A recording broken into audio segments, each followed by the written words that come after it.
You walk into the gym feeling pretty good about yourself. You've been consistent for 6 months and your squat is finally at body weight. Then you see someone your age warming up with what you consider your max. Your confidence evaporates. You start second guessing everything. Maybe you should just stick to the machines in the corner where nobody can see how weak you are. Sound familiar or something like it? That moment when someone else's strength makes you question your own worth as a lifter? Here's what nobody tells you. That feeling is not only normal, it is completely missing the point of why you're there in the first place. So today we're going to break down why your current numbers are irrelevant to your success, how the comparison game is holding you back, and how to think differently so that your training is more effective and enjoyable.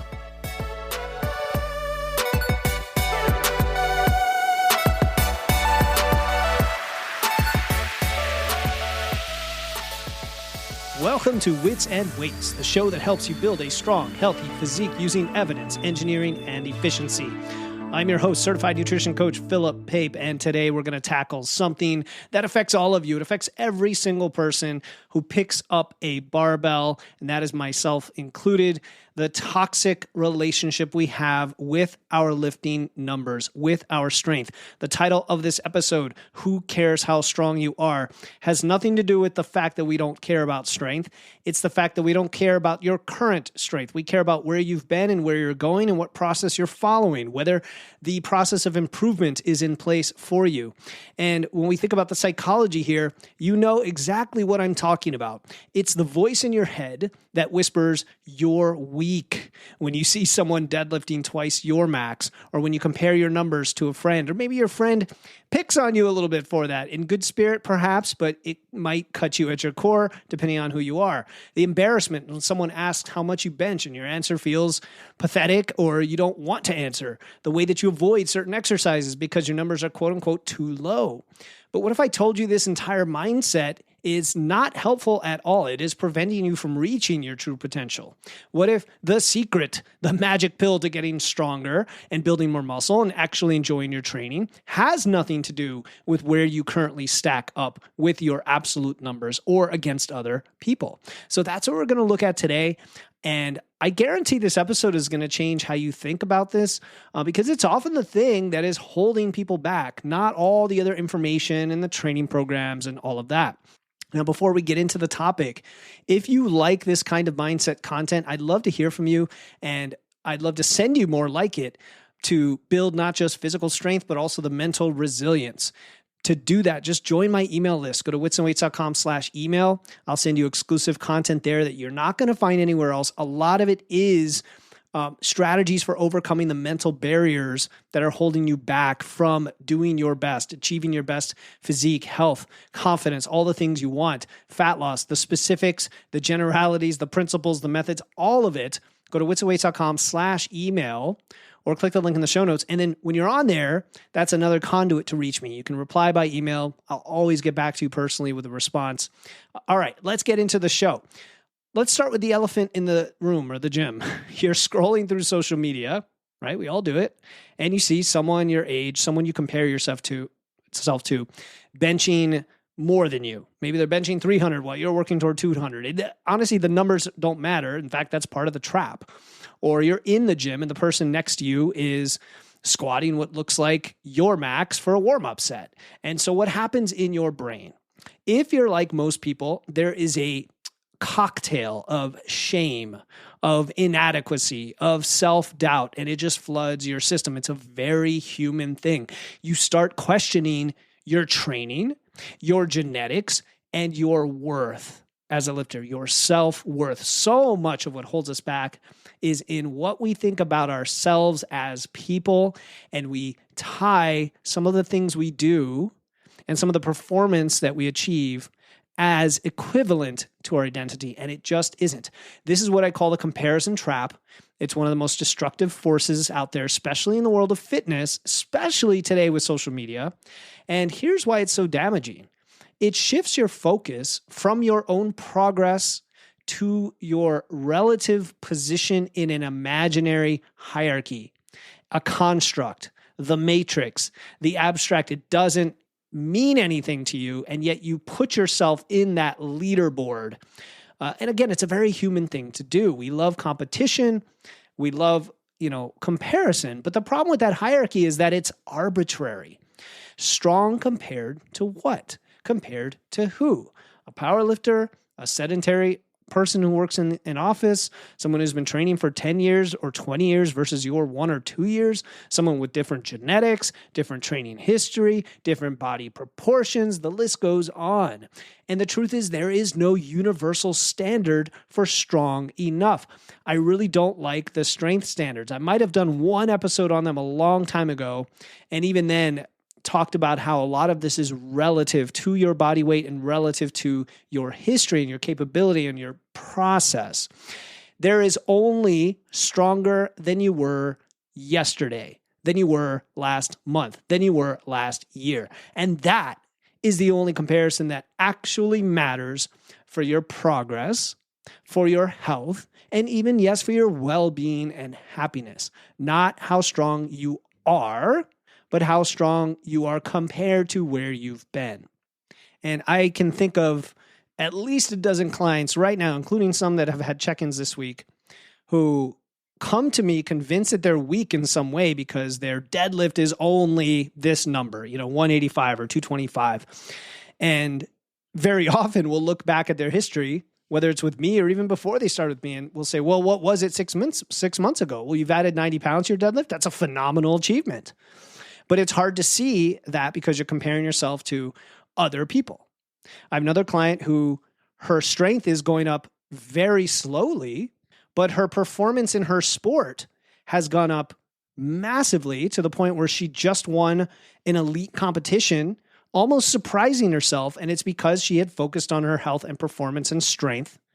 And that is an outcome of following the process. And even then, she expressed concern for tying her self-worth to that achievement, which I agree, it's not something we want to do. We want to separate the two and understand that the performance is simply an indicator of the process we're following in the moment.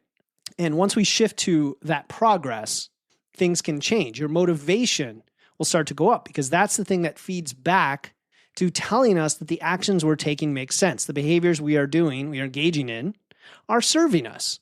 And guess what that does? That psychology feeds back in to our dedication to the craft, to improving our form, to avoiding ego lifting, which can injure you. And then ironically, this often leads to an increase in the numbers, in the strength, in the progress. Now, you might be thinking, but Philip, don't numbers matter at all, right? Isn't getting stronger the whole point? Isn't wits and weights and your strength-centered, muscle-centered approach all about strength? Well, that's a great question. Numbers absolutely matter. They matter as feedback.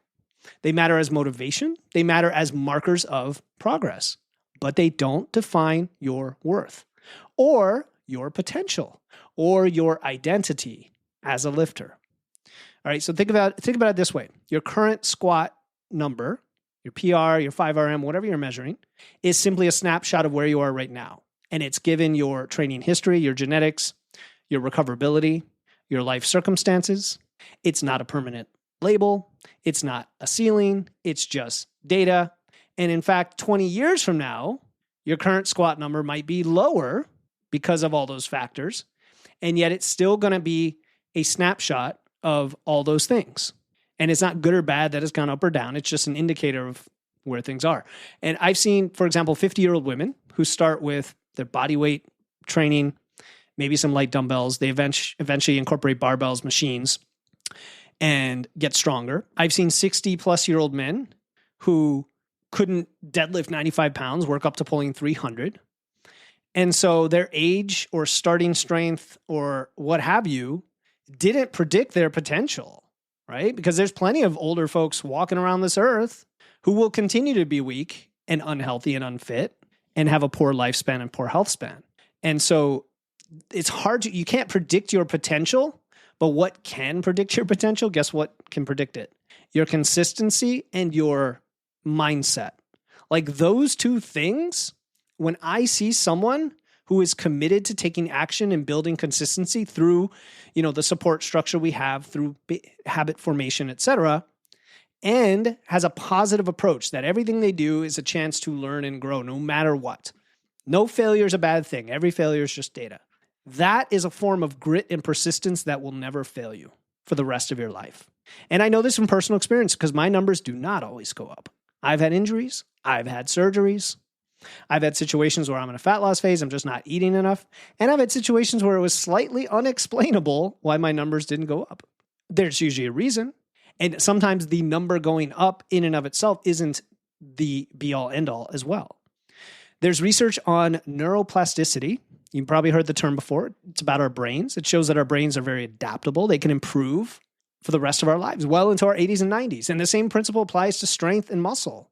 You know, your current numbers are not your destiny. Now, I'm not saying that you can perpetually push your PR all the way up forever. We know we can't do that. But nor do you necessarily want to do that or need to do that.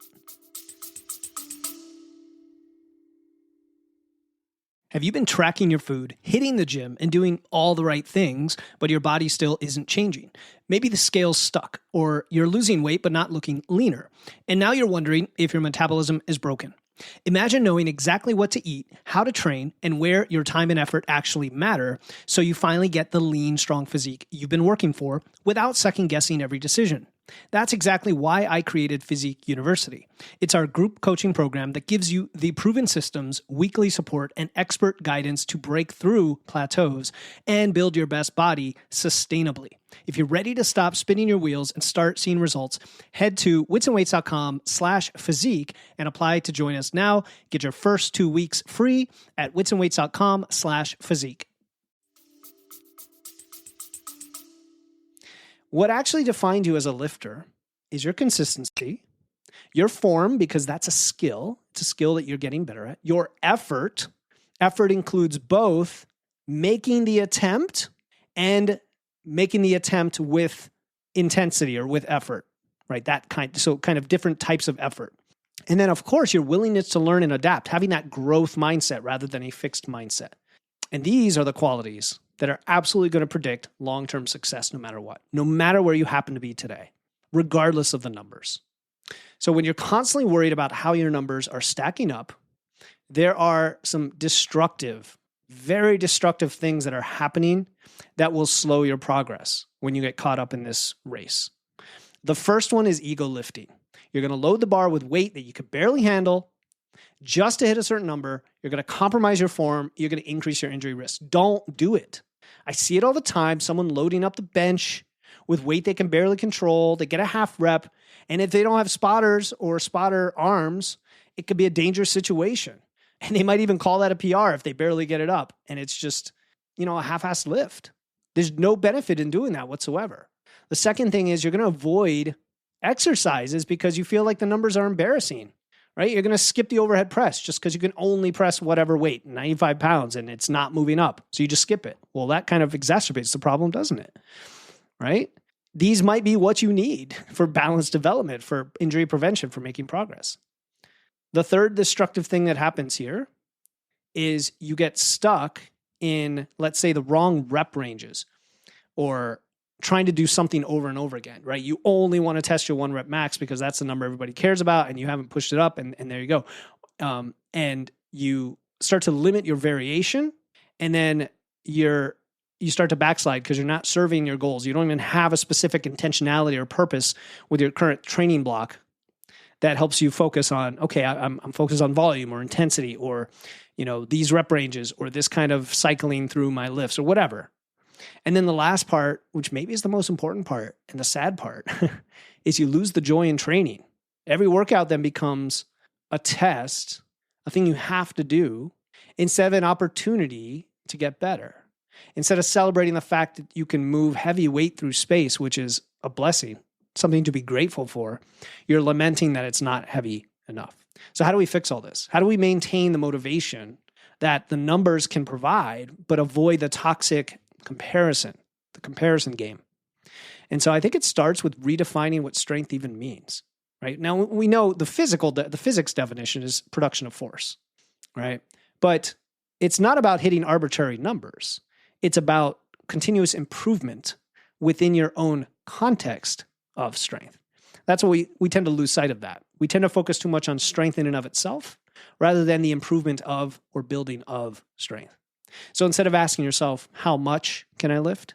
Ask, how much stronger am I getting? Instead of, am I strong? Ask yourself, am I stronger than I was? I'm a huge fan of Reframe. Anybody who's worked with me or is in a physique university or, talked to me for any length of time knows I love to reframe. And a very powerful reframe is that every single rep you complete is a victory. Every workout or training session where you show up is an achievement. Every week that you consistently train and you didn't skip a session, you move things around to make it work, is really building something significant. It's a legacy for your body and for your strength. So I want you to start thinking about strength in terms of compound interest. Albert Einstein allegedly called compound interest the eighth wonder of the world. Did you know that? It's a cool little thing. I don't know if it's true, but I heard it. Small, consistent additions, right? Just like compound interest of your money, compound interest of your habits. James Clear talked about it in Atomic Habits. They're going to compound over time into massive, massive gains, right? A 5-pound increase on the bar might seem like nothing out of context, but if you do that consistently over months and over years, you are going to be amazed where you end up, to the point where it's almost hard to put perspective on it and actually look back and say, oh my God, look what I did in just a month or 3 months or a year. I still do that. I still think, wow, I have a lot that I want to accomplish. And sometimes I have to take a breath, look at a before and after photo, look at my numbers from a year ago or 2 years ago, anything, whatever it makes sense to compare yourself with yourself of the past, not with anyone else. You could be amazed. You could surprise yourself. And this is why I love working with beginners sometimes. And I say sometimes, a little bit sarcastically, because there's pros and cons, right? Beginners are not yet corrupted by this comparison culture, usually, like when it comes to strength, because they're just not in that world yet. They're excited about the small wins. They celebrate, adding 5 pounds to the squat. They see how much change they can induce in their body in a short period of time. And that excitement, that focus on personal progress, we need to maintain that. And I know it gets a little bit more challenging the more you grow, but the more you grow and the more capable you are, the more you realize the effort that it takes, and you tend to step it up to the next level as you go forward. So if I were to give you some practical strategies for maintaining this, because we all love specific tools, don't we? The first thing I'm going to say is to track your progress. Don't just track where you're at, but track the improvement over time. Your training log, your app, whatever, whether it's food, training, whatever, biofeedback, anything you want to track, so that you can look at where you were 3 months ago or 6 months ago, a year ago. And that's your reference point for where you've come, right? And maybe not every single metric has quote unquote gone up, and that's okay. But look at the totality of it. Look at the totality, and don't discount factors like your relationships, your success at work, your mindset. You could make very little strength gains, but have a much better mindset about the whole thing and be enjoying what you're doing. Isn't that a huge amount of progress right there mentally? So track your progress. The second thing is celebrate all the non-numerical victories as well. And I kind of just alluded to this, right? Maybe you felt more skilled with your squat today. Maybe your form was better. Maybe you recovered faster between sets or feeling a little more, heart healthy, right? Just healthier in general. And these improvements are just as important as adding weight to the bar. They really are. The third thing here is to understand progress is not linear. I have to keep hammering home this message. You're going to have bad days. You're going to have plateaus. You're going to have periods where your numbers go down due to a number of factors: life stress, recovery, injury, intentionally because you're in a fat loss phase and you just can't maintain all that strength. It's okay. It doesn't mean you're getting weaker. It means you're human. And it's part of the process. In fact, those moments might teach you more than any other. Fourth, regarding the psychology here of progress, is focusing on the process, not the outcome. Again, some of this, I've said these things many times, but I can't say them enough, right? Because humans are really bad at staying motivated toward a goal that's far away. If you currently bench 95 and you want to bench 225, that's very hard to maintain motivation to get there unless you have micro goals that include process-related goals, meaning I'm going to bench twice a week in my program. That is a micro goal that is process-oriented, right? The numbers are going to follow, but the process is the thing you control. You're optimizing the process for the outcome, but you're still optimizing and focusing on the process. And then the last thing I have for you is that, remember, strength is specific. because being quote unquote strong at powerlifting doesn't necessarily make you strong at, rock climbing or BJJ or, even just other movements in the gym. Yes, strength is a production of force. Yes, strength can be measured in many cases by numbers, but it also depends on what your strength goal is. If you're trying to develop strength or muscle, some combination, if you have a sport that you care about. In other words, there's lots of things that are valuable when we talk about strength. As much as I come from the starting strength world where, number on the bar is important, that's for novices. That's for beginners. That's an easy metric that you can control that goes up. But then at some point you have to branch out. So those are some techniques for the psychology of this. And I think something that's going to surprise you here is that some of the strongest people I know, I can think of people that I don't know personally because they're big influencers, or I can think of people I do know personally. In terms of absolute numbers, they're also some of the most insecure about their lifting. Why? Well, guess what? They're doing the same thing. They've achieved impressive numbers, but then they're still comparing themselves to elite athletes. And they're still feeling inadequate, and they're still chasing external validation. Now, a little bit of this is okay. So I'm going to give everybody here, myself included, some permission to drive yourself to improve and always want to be improving, right? That's not really what I'm talking about. There is a positive angle on that. But there's also a very negative one that we've addressed related to self-worth and external validation that I think is the dangerous part. On the flip side, I know people who are never going to bench 225, but their lives look completely different than they did before they started training. They've gone from being unable to carry groceries upstairs to deadlifting their body weight. They've built confidence. They've improved health markers. We can't discount how huge that is, from A1C to lipids to blood pressure to resting heart rate, all of it. And they discovered what their bodies are capable of, right? Now, who is winning there? Is it the person with the bigger numbers or the person who's transformed their life and the positive psychology around it? And so the most successful people and lifters that I work with or have had the pleasure to know, they've got one thing in common. They've learned to find satisfaction in their own journey. They use numbers as tools. That's all they are. They're not measures of self-worth. They're just tools. They're data. They're motivated by getting better, not reaching a certain bigger number than someone else. Sure, they want their own numbers to go up. Absolutely. We all have that inside of us, and that can drive us. But stop comparing yourself to others. And the cool thing is that this thinking applies to everything. Your career, your relationships, your personal growth. Stop comparing your chapter 1 to someone else's chapter 20 and focus on your own progress, and everything will change. So the next time you're in the gym and that voice starts telling you you're not strong enough, remember that you are not competing with anyone but yourself. You're not trying to impress anyone but you. You're not trying to lift someone else's weight. You're trying to lift more than you could yesterday. That is it. And that's not just good advice for the gym. That's a philosophy for life that I believe will serve anyone quite well. All right. If today's episode resonated with you, if you want more content that builds both physical and mental strength, join my email list at witsandweights.com/email or click the link in the show notes. I love to write up and send out strategies in the email list to develop a mindset that will serve you not just in the gym, but in every area of your life where you're working to improve. Because your strength journey is, again, more than numbers on the bar. It's becoming the person who shows up, who persists, and who finds joy in the process of getting better.